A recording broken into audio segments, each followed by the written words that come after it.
everyone views the world with the lens that their own mind has placed due to their own stories. So the lens I view the world with is honestly pretty spiritual. And I know you don't like the word, but again, it's an outcome of growing up in India in my eyes. There's a concept of the flow state of flow, where your best work happens. And I've always wondered to myself about your flow state, Naval's flow state. And for me, at least based on what's visible to the public eye, it happens when you're tweeting, when you're in one of your tweet storms, and it happens when someone's asking you the right questions and unlocking things. Yeah. Am I right in like saying? Yeah, I mean, in a flow state, your mind isn't obsessing with itself. You're not thinking about yourself. You're focused on the thing. You're focused on the activity. It's a meditative state. It's a state where, like, for example, if you're drawing or painting, then you are the brush, you are the paint. You're only thinking about that, and there is no internal chatter. You're not saying, "Oh man, I can't wait for dinner," or "I can't believe my wife said this to me." That's all gone, and and you're also operating at the edge of your capability. So it's interesting enough that you are being stressed, you're being strained, you're operating at the edge, but it's not so far forward that you are being confused or you're like obviously screwing up. So flow state is a wonderful thing. It's a very meditative state. But probably the surest way to not be in a flow state is to try to be in a flow state, right? Because it's that effort, right? So it comes much more from you find things that you like to do, and then because you like to do something, you're interested in it, you're going to get good at it. You're going to be doing it, and as you're doing it, you're climbing that ladder of mastery, and you can climb that ladder in literally anything. As you get more and more into it, you're going to be more and more in flow.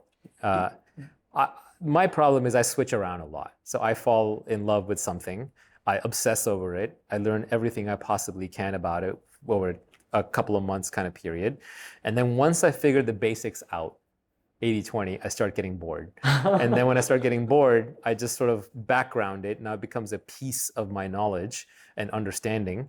And then I just move on to the next thing. Or I just spend time being bored until the next thing comes along.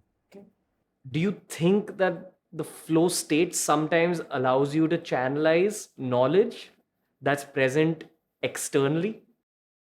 I don't know what I'm going to say until I say it.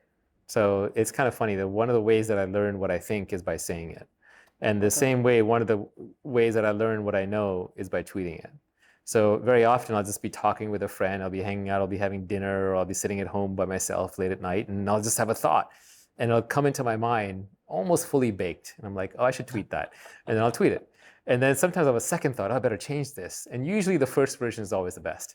I don't know where it comes from. It's kind of interesting. It comes from beyond, whatever that means, right? Maybe it comes from the depths of my mind. Maybe it comes from somewhere else. But they come to me fully formed, which is kind of the entertaining thing.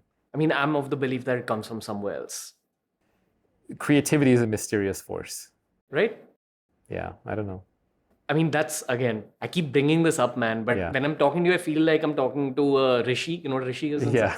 So it's kind of embarrassing. Sorry about it. But that's what it feels like. Yeah. So, on a very primal level, the podcast for me is based on my childhood dream of wanting to explore the Himalayas and have conversations with sages. And I'm just like making money off of it right now. Spend your life in the company of geniuses, sages, children, and books. Right? Yeah.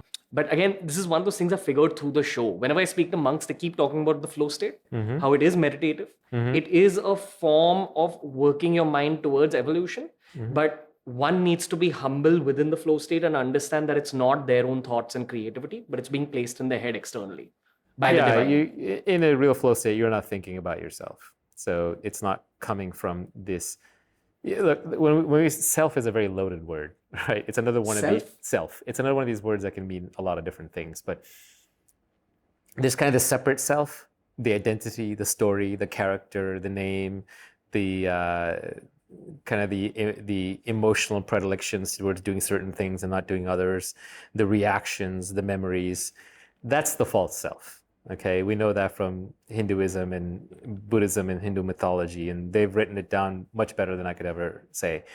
That's the false self, but yet that's the self that we function under 95% of the time. And when we go into a flow state, that self quiets down for a bit.